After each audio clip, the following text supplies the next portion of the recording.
This is me. And these are my kids.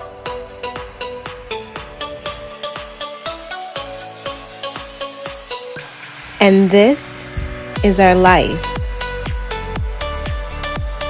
And this is our TikTok. Well, technically it's my TikTok, but you'll see the kids here. You get the gist.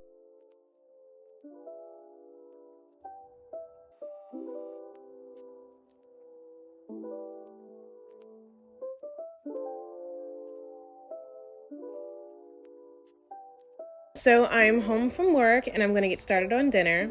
The chicken that I'm making actually marinated overnight from the night before, and I made the sauce that's going on the pasta the night before as well in a completely totally different TikTok video. And I also added a side of peas. Now peas is far from one of the vegetables that I actually enjoy, but I didn't want to cut them out of the boys' diet just because I'm not a fan of it. So I tried to make sure that before I deem something disgusting just because I don't like it, that I introduce it to the kids so I don't sit up here and dictate their entire palate. You know what I mean? Like, there's plenty of things that I don't like that they like, and there's plenty of things that they like that I don't like, and that's completely fine. I also was in the mood to make dessert, so I did go ahead and make dessert. This part of my pregnancy, we were still in the second trimester, and I wanted to be able to enjoy some of the things that I knew later on in my pregnancy I wouldn't be able to have as frequently. Cinnamon is one of those spices you want to be really mindful and very careful with when you're in your last trimester. It's spicy enough and it's strong enough that it can start your labor. So I just wanted to enjoy it while I still could.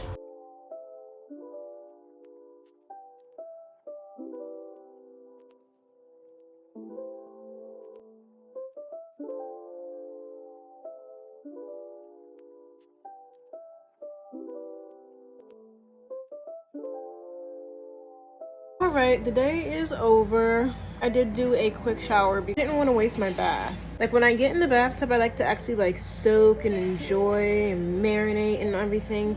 And I have all these cute bath bombs now, so I want to enjoy them. And I just didn't feel like it, which is not like me. I'm pretty sure this isn't even a phase. I'd probably take one shower a month and everything else is a bath. I'm not paying the water bill my landlord is, so I'm not even impressed. When I was paying my water bill when I rented a house for 5 years, it didn't even fluctuate. It was always $83 every quarter. So, and I had a pool in the backyard, a huge pool. But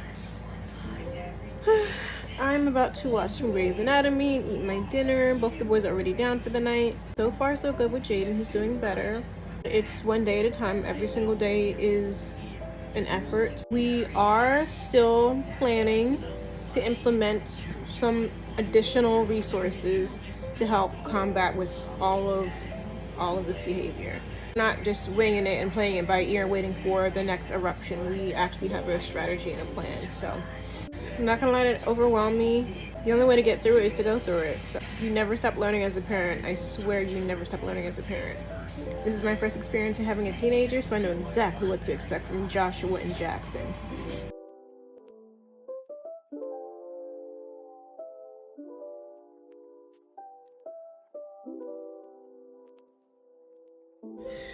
I didn't go to bed until 4 a.m. guys. 4 a.m. The insomnia that I have now in my third trimester, because this interview is in real time and the footage that I'm showing you is from late June, if not early July, I would take that insomnia over the insomnia that I have now, because the insomnia that I have now is a mixture of me profusively nesting with my hormones being at their peak.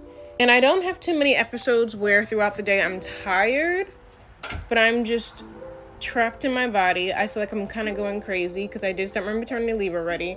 I do really miss going to work. I really do. I feel very unproductive. Yeah, I feel very unproductive because I am. And it's driving me absolutely up a wall, but it'll be over soon. Where's Josh? I can do it myself. You can do this all yourself? I can do it myself. You can be on his phone. It's fine. Okay. What I'm gonna do now is I'm gonna give you all of your laundry for you to keep on working on. Then afterwards, I want you to separate your clothes from Joshua's clothes. Okay?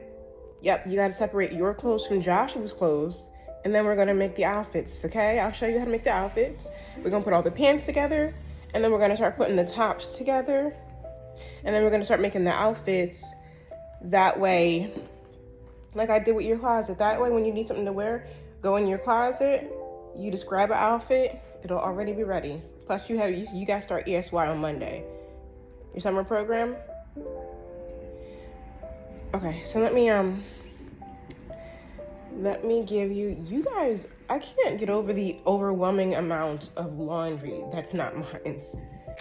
Joshua goes to his home instruction at 12, and at 3:30 we have our investigation with CPS.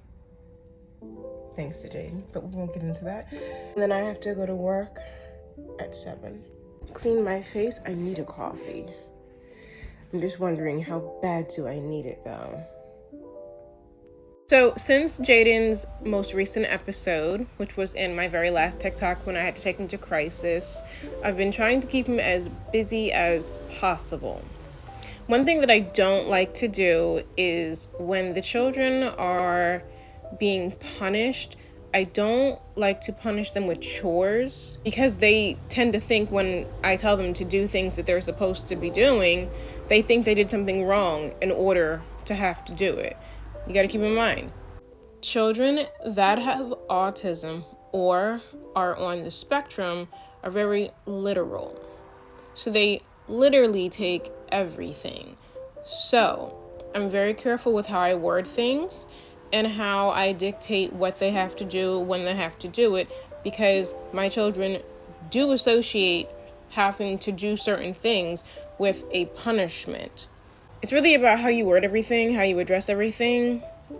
And I've had experiences with my children in the past where they did get in trouble and I did make them do chores. And then when they weren't in trouble and I made them do those same chores, they were like, but I didn't do anything wrong. And I'm like, oh crap. You're right. You are right. So it's really about the way that you word it and the way you do it. Being a mom, being an autism mom, it's forever a learning experience. But yes, I'm keeping that kid as busy as possible.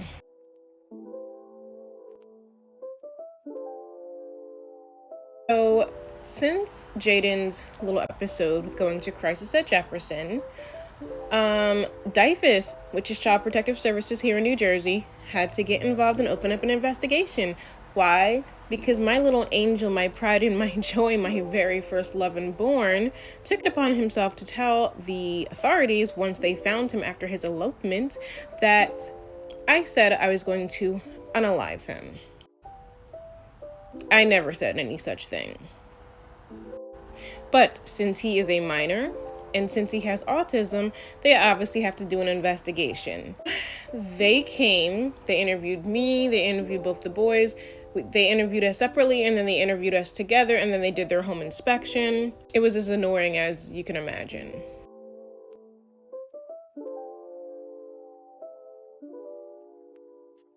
And when it's all said and done, I still have to go back to work. I truly, truly, truly do miss working. I really do. I don't think I'm a workaholic. That might not be true. I don't know. No, I don't think I'm a workaholic. I don't know. It's America. Like, we have to work. You know what I mean? You might as well enjoy it. But I do miss working. I do miss working for sanity purpose.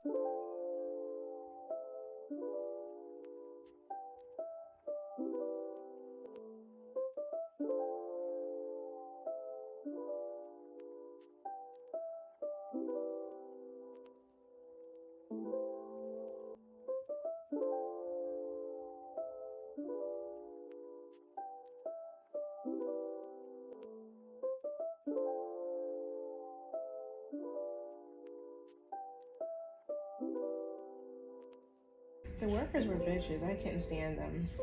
Like, you know when someone's talking to you in like this condescending tone where they're like basically trying to set you up to snap on them?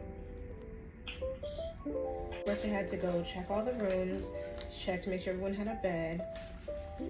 And then they like went into the kitchen and looked in the refrigerator and the freezer and the pantry, and the lady was like, it's kind of bare in here. And I was like, I just cleaned up my refrigerator yesterday. I go grocery shopping every 2 weeks. I have all my Wegman orders and deliveries online. Do you want to see them? And she was like, that's not necessary. I'm like, okay, but why would you just sit here, walk into my kitchen, look in my refrigerator and freezer and say it's kind of bare? I did not enjoy Child Protective Services during their interview. Now, this is not my first time dealing with Child Protective Services. As a matter of fact, believe it or not. So my sister called DYFS on me once, and she called DYFS on me because I had to get a restraining order against her fucking weird ass, predator ass husband.